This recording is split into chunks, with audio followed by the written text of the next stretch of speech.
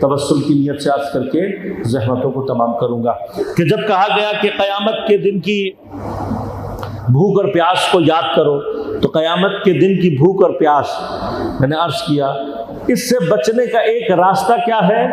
ایک راستہ یہ ہے کہ انسان اس دنیا میں سید الشہداء کی اور آپ کے اصحاب کی پیاس کو یاد کر کے آنسو بہائے۔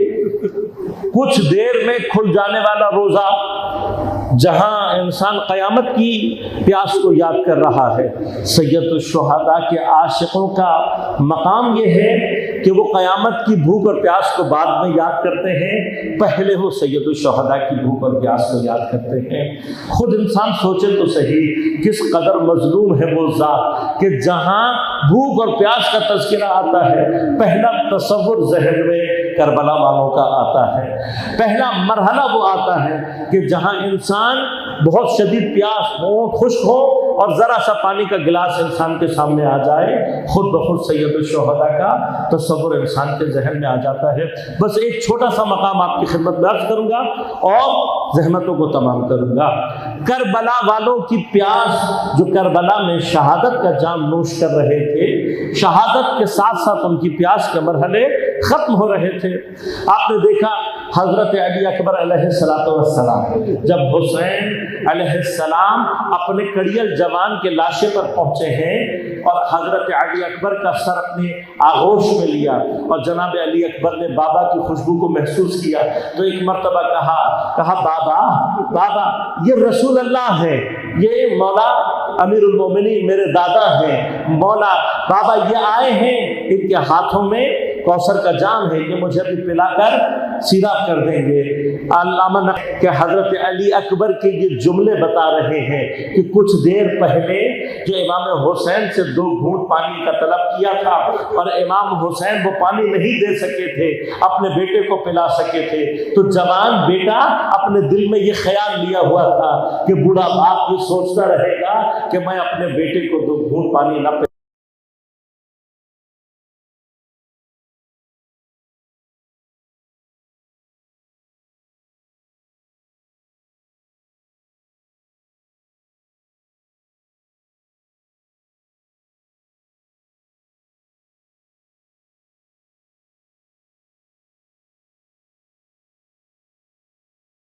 لا سکا، لیکن ساتھ ساتھ حضرت کا جملہ یہ بتا رہا ہے کہ شہید ہونے والوں کی بھوک اور پیاس کا مرحلہ اور امتحان ان کی شہادت کے ساتھ ختم ہو گیا، لیکن جنہوں نے ابھی اسیر ہو کر کربلا سے کوفہ اور کوفہ سے شام تک جانا ہے، ان کی بھوک اور پیاس کا کیا عالم ہوگا۔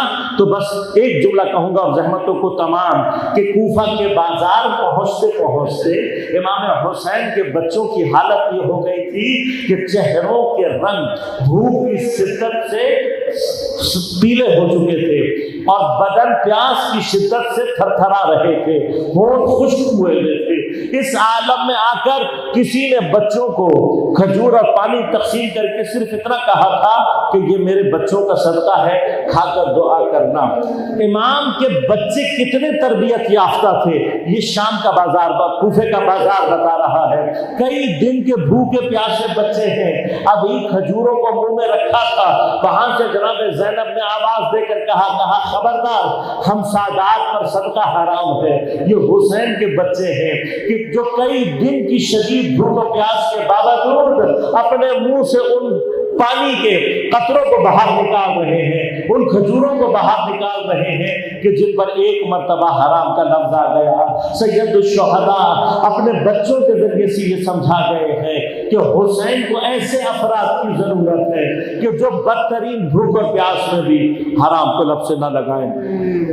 الا ولعنۃ اللہ علی القوم الظالمین وسيعلم الذين ظلموا أي منقلب ينقلبون۔ پر الہ ہماری عبادت کو اپنی بارگاہ میں قبول و منظور فرما، بحق زہرا ابیہا و بعدہا و بنیہا، منتقم کربلا، منتقم اسیران کربلا، منتقم زہرا، امام زمان علیہ السلام کے ظہور میں تعجیل فرما۔ تمام علماء مراجع نظام کو اپنے حفظ و امان میں رکھ، تمام مؤمنین کو اپنے حفظ و امان میں رکھ، ان کی پریشانیوں کو دور فرما، مشکلات کو آسان فرما۔ بار الہ امام علیہ السلام کے اعوان و انصار میں شمار ہونے کی توفیق عنایت فرما۔ ربنا